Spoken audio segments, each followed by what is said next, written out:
2020 पर्यंत 1,24,000 विद्यार्थ्यांनी सुसाईड केलं.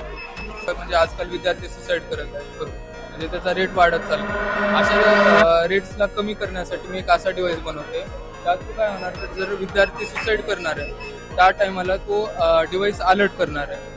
आता ते कसं करणार, तर हे IoT डिव्हाइस आहे, एक वर्किंग डिव्हाइस आहे.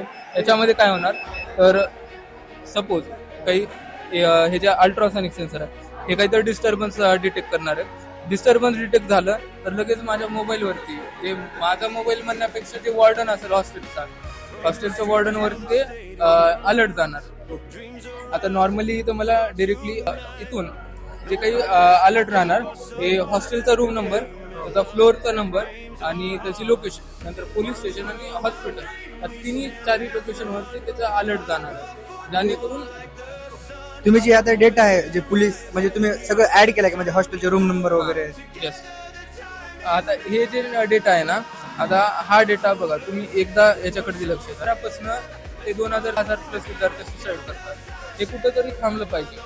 एक कालचा डेटा आहे, 10 तारखेला एक 14 वर्षाचा विद्यार्थ्यानं सुसाईड केलं. का, तर त्याला मार्क कमी आले, म्हणजे पेपर खराब गेला.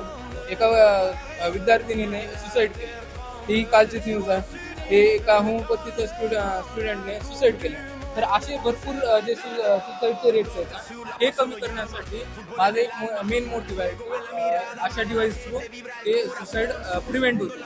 सपोज आता याची वर्किंग कशी आहे, तर समजा कोणी पंख्याला लटकायचा प्रयत्न करत आहे, फाशी घ्यायचा प्रयत्न आहे, ते पॅटर्न मॅच करणार. AI मॉडेल राहणार, जो पॅटर्न मॅच करणार. पॅटर्न मॅच झालं की डिरेक्टली तो अलर्ट करणार. फक्त फाशीचे पॅटर्न्स नाही तर भरपूर वेगवेगळे पॅटर्न्स असतात.